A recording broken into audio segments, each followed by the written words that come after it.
All right. Have you been able to talk to more people since we left you? Right now, it looks like you might even be able to interview some people now before Greg Abbott comes out. Well, I mean, we just now got a break. I mean, everybody's been listening to like a long stretch of different speakers so far, so that hasn't been that much. A lot of people are walking off right now, getting drinks, going to the bathroom, things of that nature. So why don't you grab somebody behind you, see if they're interested in talking, finding out what their big issues are. What would they like to see change with this new governor coming in? I'd like to see him secure the border, for one. Would you mind talking? Tell them we're live on the air right now, beaming out across the world. Well, I'm trying to get some people. These stuffy Republicans. Would you mind talking? No one wants to talk right now. I don't have an opinion right now. I'm too busy. Yeah, we're going to go to John Bound in the Twitter room and see what he's got going on and any update on any races. John Bound, can you hear me? Yes, I can. Can you hear me? Loud and clear. Did you just call me a racist? I did. What kind of race baiting material can you provide to us right now? Well, the Republicans have taken Congress. Yay. And what does that mean for us? It means we're screwed. What about the Senate? How are we looking in the Senate? Well, let's go over to the Senate. And the Senate, we have a very close race in Virginia, of all places. The incumbent Warner is now fighting off Gillespie. It's very, very close. And over in Louisiana, the incumbent Landrieu is being pummeled at the moment by Cassidy, a Republican. So interesting. Yeah, they also had a third-party candidate there in Louisiana. How are they doing? 2%. Not so good. Yeah. Not so good. I voted for the Libertarian candidate for Texas governor because I just can't stand voting for establishment people. You know what? How's the Attorney General race for Texas going? I know one of our guests, the DWI dude, was actually running for Attorney General. Have we had any returns on that, or is it just another? He was running as a Libertarian, and they had a Democrat and Republican. Yeah, I'll have to get back to you on that. This is loading a little slow. All right. What are the tweets looking like right now? Anybody out there asking questions? Yeah, they are. They're making comments here. Another moron for governor in Texas. Let's see. We got any questions? Come on, folks. Let's get some questions out there. Throw a question mark on the end here instead of an exclamation point. Let's see. NBC, how do voters view government actions on global events? Well, the Ebola response, according to NBC, that the Democrats approve government action. Of course, the Republicans don't. And military action against ISIS, 60%, the Democrats, 56%, the Republicans. So people are completely blind. Yeah, and scientists are predicting now there's going to be 130 Ebola cases in the United States by the year's end. That's right. Which is really scary. But they don't say what's coming after that. Well, how many? And we've gone to sleep on the Ebola thing, not us covering it, but as a country, we've gone to sleep because they're probably whisking away everybody that has Ebola, and it's gotten very quiet. So when we get more information on that, then we'll be able to cover that. But that's true. We also have Jakari Jackson here as well. Where is Jakari located? What studio is he in? I'm back here, dude. Oh, okay. Can you see me now? Oh, there you go. All right, Jakari, what do you got for us? I want to talk about some of these ballot measures we were teasing earlier in the evening, talking about Alabama and the Second Amendment rights that passed with a whopping 71%. That's good news. That means they will keep their right to bear arms in the state of Alabama. Very exciting news. Yeah. Recreational marijuana in Alaska, that's still being teased around right now. Something you guys talked about a little bit was the minimum wage increase that passed in the state of Arkansas with 65%. Now, dude, can you reiterate what you were talking about earlier about your trials and tribulations with the minimum wage? And now look at you, look at Rob Dew. Isn't everybody proud of Rob Dew?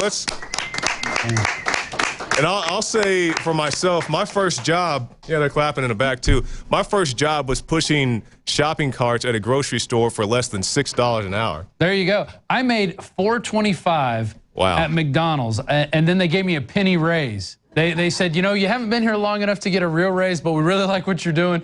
We're going to pay you $4.26 an hour. Whoa. Wow. And I looked at him. I said, are you serious? You're just going to give me a penny raise? And I said, yeah. Hey, we got all these guys in here. Oh, you say Biggs is ready? Biggs is talking about something. Okay, let's. I think you have Joe Biggs. I'm here if you need me, dude. All right. I'll go out. Hey, Joe. I was gonna say, people nowadays, a lot of the youth have this self-entitlement. They feel like everything should be given to them now. You know, they go into this McDonald's job and they get paid, you know, $5, $7, whatever it is, an hour, and then they complain. They're being very selfish about it. They're thinking about the now instead of the future, and how raising the minimum wage is going to affect you down the road. How that 99-cent burger that you're buying is going to go up and be $3 or $4 now. There's not going to be a dollar menu anymore when you're paying everybody $10, $10.15 an hour. You know, it's ridiculous to raise it, because over time, it's shown through history, it's bad to raise the minimum wage, because all it does is affect all these businesses. You're going to have a lot of small businesses who aren't going to be able to pay that wage, and they're going to go belly up. You know, so people need to just think about it right now. It's a job to start you off. It's supposed to motivate you to go and get a better job somewhere down the road, not sit there and support a family with 15 kids living off food stamps and complaining about how you're not getting $10 an hour working at Burger King. Well, Yeah, and and what's going to happen seen, is the hours getting cut because of Obamacare and also these minimum wage increases. So, you know, you have more people. I guess they could potentially make more money, but you're going to have fewer people working fewer hours. Yeah, exactly. And they're still going to try to get their food stamps. You're going to see those people with their cards at the grocery store trying to buy lobster and beer, you know, on our money that we work hard for. You know, I can't stand seeing that when you see somebody go in there and they're using this stuff to buy cigarettes and beer in places because they allow it to happen. You know, you need to get off your lazy butt and go do something, work hard and make something out of your life, not be lazy and stay at a dead-end job and expect to support your family off that. That's right. And Biggs, more on that. You're talking about guys buying lobster and beer. I believe it was on Fox News. They had that surfer rat guy who was going to the mini mart and buying lobster. Yeah. You know, I wish I could have some lobster. You guys want some lobster in here? I can't afford lobster. I can't afford lobster. But let me tell you how it's going to work. If they raise the minimum wage, Walmart's not going to raise their minimum wage. They'll be exempt. Burger King won't raise their minimum wage. They'll be exempt. It'll be the small businesses that they're going to hit over and over again. So anything that they create is just going to hurt the small business owner. It's not going to hurt Walmart, who's exempt from Obamacare, right? But the people don't understand, though, this is what's going to happen. We already have these smart robots who are taking over jobs. So these people are whining and complaining about not getting these 10, 15 an hour raises. What's going to happen is these corporations are going to go, okay, guess what? I can get a robot to do your job for cheaper. Bye. Go home. And then they're not going to have anything whatsoever. So that's something that people have to think about, too, as well. It's getting to a point where they can bring in robots to do your job if you complain about your $7 an hour wage that you're getting.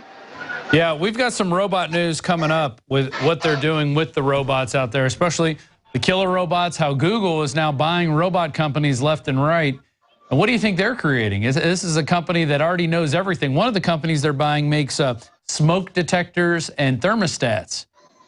Well, they're going to be finding out what you're setting your temperature at, what you're smoking. Those thermostats probably have cameras and microphones in them. They're going to be using that to mine your house for data. Hey, I heard you talking about smoking. Let's talk a little about smoking in the District of Columbia. We have recreational marijuana. It's going strong at 6 to 8% for. And also in Florida, we have medical marijuana is a go with 42%. Or that's a no. Oh, I'm sorry on that. You missed on that one. Florida. Yeah, it didn't pass in Florida. Oh, it didn't pass in Florida. It didn't pass. No. Yes, that's correct. No. Did not. So the casino mogul, I guess all of his money paid off. Oh, right here. Yeah. Because it was trending ahead earlier. That's interesting. They need 60% until the government can figure out a way to make money off of that. It's not going to go legal everywhere. You know, these guys need to make money off of it. And until then, they're not going to let that pass. Which is why I think you've never seen it in Texas ever brought up. And I think they like their prison industrial complex here. If you ever drive on your way to Midland or Odessa, you pass through several prisons there. You go out east into the Pines, there's prisons there. Texans, one thing they do is love to incarcerate people because it is big business. There's a prison about 20 miles from here, a big federal state prison, where, you know, it's huge. And I think Alex brought Jesse Ventura out there, Alex brought Jesse Ventura out there when they were shooting the conspiracy theories special when they were doing their special on FEMA camps. So it really is, you know, incredible that, you know, you look at the midterms, is anything really going to change? We're going to see the Republicans gain control, but we've seen the Republicans in control before. Did anything change then? They took over when Clinton was in office. Did anything really change? No, it got up to the year 2000 and we had a giant .com crash. And then 8 years later, we had another crash. So we're due for another crash in 2 years. If you follow it every 8 years, we get a little dip. Hey, I think we have Greg Abbott about to come out on stage. Yes. All right, so I guess we're going to go to Greg Abbott live, and then I think we'll cut off here and go to a break, and then we'll come back with our next panel that we're going to have. We also have David Knight coming up, talking about how to get yourself transcending the system. We're going to talk about some of the illegal voting that was going on. We're going to have look at the economy and jobs with myself, John Bound, and Jakari. And then we're going to end tonight with Obama's five-finger death punch. What's going to happen after the election? That should be interesting. But for now, I guess we go to another piece of history. Texas elects another governor who maybe will keep staying asleep on what's going on at the border and other issues. But it looks like they're going to bring out Greg Abbott. We're going to go right to that live whenever that happens. And it doesn't look like it. It looks like they're just going to milk it for a while and get. Yeah, they like milking the thing. The crowd fervored up. What else is going on, Jakari, with the races? Let's go back to some of these races. We'll go over some Drudge headlines in the meantime. I think Biggs is saying something. Let's go to Biggs. Oh, Biggs, did you have a comment? No, I'm saying before each one of these speakers come out, they like to build it up real big, get the crowd involved. You'll hear a lot of chanting and screaming right now. So they're doing a video showing Greg Abbott in his victory, and he's about to come out on stage right now and give us a victory speech here in front of a lot of Texans who are very happy for his victory. All right, Jakari, what do you have going on? What are your updates? What's Drudge saying right now? Okay, so we're on Drudge. We see Republicans take Congress plus 7 Senate. So the Republicans are having a very good night, as we see with Greg Abbott here in the state of Texas.